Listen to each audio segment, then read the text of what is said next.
নমস্কার বন্ধুরা, আমার ছোট্ট ইউটিউব চ্যানেল আর ডেলি জিকেতে তোমাদের সবাইকে স্বাগত। আশা করি ভালো আছো সবাই। বন্ধুরা, যারা আগামী দিনে হাইকোর্টের এক্সামের প্রিপারেশন করছে, বিশেষ করে গ্রুপ ডি, তোমাদের প্রাচীন ভারতের ইতিহাস, মধ্যযুগের ইতিহাস এবং বর্তমান ভারতের ইতিহাস থেকে কোশ্চেন থাকবে, ঠিক আছে? তো আজকে প্রাচীন ভারতের ইতিহাস থেকে কিছু কোশ্চেন, সিন্ধু সভ্যতা এবং বেদিক কালচার, বেদ উপনিষদ, এই সমস্ত জিনিসগুলি থেকে যে সমস্ত ইম্পর্টেন্ট কোশ্চেনগুলি রয়েছে এবং প্রিভিয়াস ইয়ারে হাইকোর্টের এক্সামে জিজ্ঞেস করেছে, তার উপর ভিত্তি করে কোশ্চেনগুলি। তো সিন্ধু সভ্যতা থেকে 4টা কোশ্চেন আর বেদ উপনিষদ থেকে 14টা কোশ্চেন, যার মধ্যে 3টা কোশ্চেন প্রিভিয়াস ইয়ারে জিজ্ঞেস করে। তো কোন কোন কোশ্চেনগুলি জিজ্ঞেস করেছে ক্লাস করার সময় বলে দেবো। চলো দেখে নিই কোশ্চেনগুলি। সময় নষ্ট করবে না। ভিডিও ভালো লাগলে অবশ্যই লাইক করবে। যদি চ্যানেলে নতুন হয়ে থাকে তাহলে অবশ্যই এক্সাম প্রিপারেশনের জন্য চ্যানেলটাকে সাবস্ক্রাইব করে সাপোর্ট করবে। বন্ধুরা, প্রথম কোশ্চেনটা, হরপ্পা সভ্যতা প্রথম কোন সালে আবিষ্কৃত হয়? In which year was the Harappan civilization first discovered? কারণ আনসারটা হবে 1921, অপশান বি। হরপ্পা সভ্যতা কোথায় আবিষ্কৃত হয়েছিল জিজ্ঞেস করলে, এটি বর্তমানে পাকিস্তানের পাঞ্জাব প্রদেশে অবস্থিত। নেক্সট কোশ্চেন, সিন্ধু সভ্যতা কে আবিষ্কার করেন? দয়ারাম সাহানি, আর D Banerjee, B S Agarwal, এ এল ভাসাম? কারণ আনসারটা হবে অপশান এ, দয়ারাম সাহানি। 1921 সালে তিনি প্রথম সিন্ধু সভ্যতা বা হরপ্পা সভ্যতা আবিষ্কার করেন। কার অধীনে তিনি এই খোদাই কাজটা শুরু করেছিলেন? Sir John Marshall. এবার অপশানে যদি তোমাকে এই দয়ারাম সাহানি না দিয়ে ইংলিশ নাম দেয় কার অধীনে এই কাজ শুরু হয়েছিল, খনন কাজ, তাহলে স্যার জন মার্শালের অধীনে এই দয়ারাম সাহানি এই খনন কার্য করেছিলেন, ঠিক আছে? এখান থেকে দেওয়া আছে, তোমরা পড়ে নেবে। কত সালে আবিষ্কৃত হয়েছিল প্রথম? 1921 সালে। কে করেছেন? দয়ারাম সাহানি। নেক্সট কোশ্চেন, সিন্ধু সভ্যতা সর্বপ্রথম আবিষ্কৃত শহর কোনটি? সিন্ধু সভ্যতায় বিশেষ দুটো শহর আবিষ্কৃত হয়েছে, যার মধ্যে যে প্রথম শহরটা আবিষ্কৃত হয়েছে সেটা হচ্ছে হরপ্পা, ঠিক আছে? এখানে হরপ্পা সভ্যতাও বলা হয় এখান থেকে। আর যেটা দ্বিতীয় সেটা হচ্ছে মহেঞ্জোদারো, যেটা করেছে, এক্সকাভেটেড করেছে, কোথায় করেছে? আর ডি ব্যানার্জি, রাখাল দাস বন্দ্যোপাধ্যায়, ঠিক আছে? আর ডি হচ্ছে রাখাল দাস বন্দ্যোপাধ্যায়। মহেঞ্জোদারো যেটা বর্তমানে পাকিস্তানের যে সিন্ধ প্রদেশ আছে, সেই সিন্ধ প্রদেশে অবস্থিত। তিনি মহেঞ্জোদারো আবিষ্কার হয়েছে 1922 সালে, ঠিক আছে? নেক্সট কোশ্চেন, সিন্ধু সভ্যতার লোকেরা সাধারণত কোন উপকরণ দিয়ে তাদের ঘর তৈরি করত? The people of Indus valley civilization usually build their houses by which materials? এখানে আনসারটা হবে ব্রিক্স, মানে ইট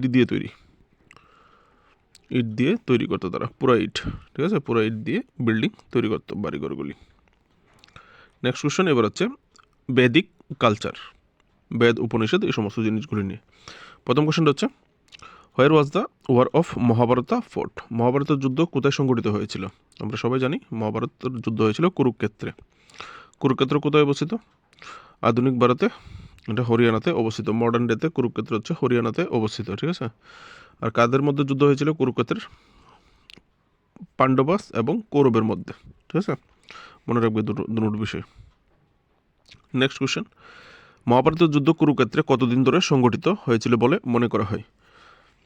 এখানে আনসারটা হবে অপশান সি, 18 দিন, ঠিক আছে? মহাভারতের যুদ্ধ 18 দিন হয়েছিল। এগুলি কিন্তু প্রিভিয়াস ইয়ারে জিজ্ঞেস করা কোশ্চেন, ঠিক আছে? সেন্ট্রাল এক্সামে এবং ত্রিপুরার নানা রকম এক্সামে জিজ্ঞেস করা কোশ্চেন। আর 3টা কোশ্চেন এখানে আছে প্রিভিয়াস ইয়ারে হাইকোর্টে জিজ্ঞেস করা, স্পেসিফিক বলে দেবো তোমাদেরকে, ঠিক আছে? আসছে কোশ্চেনগুলিতে। নেক্সট কোশ্চেন, শ্রীমদ্ ভাগবত গীতা মূলত কোন ভাষায় রচিত হয়েছিল? ঠিক আছে, এগুলি এসএসসিতে জিজ্ঞেস করা কোশ্চেন।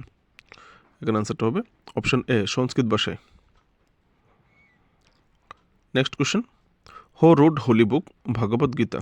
কে পবিত্র এই ভাগবত গীতা রচনা করেছিলেন? ভেরি ভেরি একটা ইম্পর্টেন্ট কোশ্চেন। আনসারটা হবে বেদ ব্যাস, যাকে কৃষ্ণ দ্বৈপায়ন ব্যাস নামেও পরিচিত, ঠিক আছে? Also known as Krishna Dvaipayana ব্যাস। নেক্সট কোশ্চেন, এই কোশ্চেনটা হাইকোর্টে জিজ্ঞেস করেছিল 2017 এক্সামে, ঠিক আছে? ডিআরডব্লিউর এক্সামে জিজ্ঞেস করেছিল, নাইট গার্ডের এক্সামে। যেহেতু তোমাদের group D exam, night guard, DRW এই সমস্তগুলি একই প্যাটার্নের, ঠিক আছে, গ্রুপ ডির পর্যায়ে পড়ে। তো রামায়ণের রচয়িতাকে, রামায়ণ যে গ্রন্থ আছে রামায়ণের রচয়িতাকে, তো তোমাকে আজকে রামায়ণ জিজ্ঞেস করেছে, আগের দিনে তোমাকে ভাগবত গীতা কে লিখেছে জিজ্ঞেস করতে পারে, ঠিক আছে। এই সমস্ত গ্রন্থগুলি মনে রাখতে হবে, যেহেতু বৈদিক কালচার প্রাচীন ভারতের ইতিহাসের মধ্যে পড়ে। তো রামায়ণ রচনা করেছিলেন বাল্মীকি, মহর্ষি বাল্মীকি, ঠিক আছে। নেক্সট কোশ্চেন, ভারতের কোন রাজতন্ত্র সবচেয়ে প্রাচীনতম? এটা প্রিভিয়াস ইয়ারে জিজ্ঞেস করা কোশ্চেন ছিল, এটা কিন্তু বৈদিক পিরিয়ডে আসে না, তবুও তোমাদের জন্য রেখে দিয়েছি, প্রিভিয়াস ইয়ারে জিজ্ঞেস করেছিল বলে কোশ্চেনটা মাঝখানে রেখে দিয়েছি, ঠিক আছে। তো এটা 2021-এ জিজ্ঞেস করেছিল ডিআরডব্লিউর এক্সামে, ভারতের কোন রাজতন্ত্র প্রাচীন রাজতন্ত্র। তো তোমরা যেহেতু পড়াশোনার সময় এই বিষয়গুলি মনে রাখতে হবে, ঠিক আছে, আগে পিছিয়ে কোন রাজতন্ত্রগুলি এসছে এগুলি ফলো করে একটু পড়াশোনা করবে, তার জন্য এই কোশ্চেনটা তোমাদের এখানে রেখে দেওয়া, ঠিক আছে। তো এখানে ভারতের কোন রাজতন্ত্র সবচেয়ে প্রাচীনতম, এটা হচ্ছে মৌর্য বংশ বা মৌর্য, অপশান এ মৌর্য বা মৌর্য বংশ, ঠিক আছে। মৌর্য সাম্রাজ্য, তারা হচ্ছে সবচেয়ে প্রাচীনতম ভারতবর্ষের মধ্যে, 2021-এ জিজ্ঞেস করা কোশ্চেন, ঠিক আছে, হাইকোর্টে। Next question, which is the national river of India? এটাও জিজ্ঞেস করেছে ত্রিপুরা হাইকোর্টের এক্সামে 2017-তে। ভারতের জাতীয় নদী কোনটি? গঙ্গা নদী, সবাই জানি যারা পড়াশোনা করেছে একটু। গঙ্গা হচ্ছে আমাদের ন্যাশনাল রিভার, ঠিক আছে। ত্রিপুরা হাইকোর্টের 16-17 যে এক্সাম হয়েছিল নাইট গার্ড ডিআরডব্লিউ, সেখানে জিজ্ঞেস করেছিল। নেক্সট কোশ্চেন, যুগ দর্শনের প্রবক্তাকে? Who is the expounder of the yoga philosophy? যুগ দর্শনের প্রবক্তা হচ্ছে Patanjali, Maharshi Patanjali, also known as the father of yoga, ঠিক আছে, ফুল নেম মহর্ষি পতঞ্জলি, যিনি যোগ দর্শন বা ইয়োগা ফিলোসফি আবিষ্কার করেছেন বা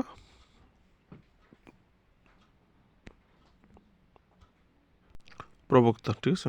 next question, the god who is the most prominent in Rigveda? Rigveda যে গ্রন্থ আছে, ঋগ্বেদে সবচেয়ে বিশিষ্ট ঈশ্বর, মানে সব দেবতার মধ্যে কাকে সবার উপরে রাখা হয়েছে ঋগ্বেদের মধ্যে, ঠিক আছে। এখানে আনসারটা হবে অপশন এ ইন্দ্র। ইন্দ্র, অগ্নি হচ্ছে দ্বিতীয় গুরুত্বপূর্ণ দেবতা ঋগ্বেদের মধ্যে, ঠিক আছে, প্রথম হচ্ছে ইন্দ্র। নেক্সট কোশ্চেন, ভারতের রাষ্ট্রীয় প্রতীকের সত্যমেব জয়তে শব্দটি নিম্নলিখিত কোন উপনিষদ থেকে গৃহীত হয়েছে? আমাদের যে অশোক মাতা হচ্ছে 4 মাতা অশোক, যেটা আমাদের ন্যাশনাল এমব্লেম, ন্যাশনাল এমব্লেমের মধ্যে একটা লেখা আছে সত্যমেব জয়তে। এই সত্যমেব জয়তে কোন উপনিষদ থেকে নেওয়া, ঠিক আছে, ভেরি ভেরি একটা ইম্পর্টেন্ট কোশ্চেন। এটা 5 বার জিজ্ঞেস করেছে সেন্ট্রালের এবং 2টো পাবলিক সার্ভিস কমিশনে, ঠিক আছে। উত্তরপ্রদেশে জিজ্ঞেস করেছে, ওয়েস্ট বেঙ্গলে জিজ্ঞেস করেছে, এসএসসিতে জিজ্ঞেস করেছে 3 বার, ভেরি ভেরি একটা ইম্পর্টেন্ট কোশ্চেন। তো এটা নিয়েছিল মান্ডক উপনিষদ থেকে, Mundak Upanishad, option C Mundak Upanishad. Next, Upanishad আর বুকস অন। উপনিষদ হলো ড্যাশ ড্যাশ ড্যাশ এর উপর রচিত বই। উপনিষদ যে আমরা জানি উপনিষদ পড়ি, উপনিষদ অ্যাকচুয়ালি কী? উপনিষদ হচ্ছে অ্যাকচুয়ালি রিলিজিয়ন, ধর্ম, নাকি ইয়োগা, নাকি ল মানে আইন, নাকি ফিলোসফি? অ্যাকচুয়ালি উপনিষদ হচ্ছে ফিলোসফি, দর্শন, ঠিক আছে। উপনিষদ হচ্ছে ফিলোসফি, দর্শন। উপনিষদ দর্শন, আধ্যাত্মিক জ্ঞান এবং হিন্দু ধর্মের মৌলিক ধারণার উপর লেখা বই, ঠিক আছে। নেক্সট কোশ্চেন, অষ্টাধ্যায়ী গ্রন্থের লেখক কে? বের বের একটা ইম্পর্টেন্ট বুক বৈদিক সময়ের, এখানে আনসারটা হবে পানিনি। অষ্টাধ্যায় কি? অষ্টাধ্যায় হচ্ছে সংস্কৃত ব্যাকরণ, সংস্কৃতের যে গ্রামার বুক আছে, সংস্কৃত গ্রামার, সংস্কৃত ব্যাকরণ, যেটা লিখেছে পানিনি। এটা স্পেসিফিক নাম হচ্ছে অষ্টাধ্যায়, মানে সংস্কৃত গ্রামার, অষ্টাধ্যায় মানে সংস্কৃত গ্রামার, লিখেছে পানিনি। নেক্সট, আর্য শব্দের আক্ষরিক অর্থ কী? What is the literal meaning of word Arya? Arya শব্দের লিটারাল মিনিং হচ্ছে অপশন এ সুপিরিয়র, মানে উচ্চতর। এছাড়া আরও কিছু অর্থ আছে, এগুলিও পরে রাখলে ভালো, যদি কোনো একটা দেই তাহলে এটা আনসার হবে, ঠিক আছে। উচ্চ বা সম্মানিত বা মহৎ বা সৎ, স্বাধীন, সবগুলি কিন্তু আর্য শব্দের অর্থ, ঠিক আছে।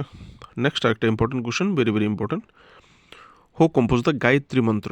গায়ত্রী মন্ত্রকে রচনা করেছিলেন? আনসারটা হবে অপশান এ, বিশ্বামিত্র।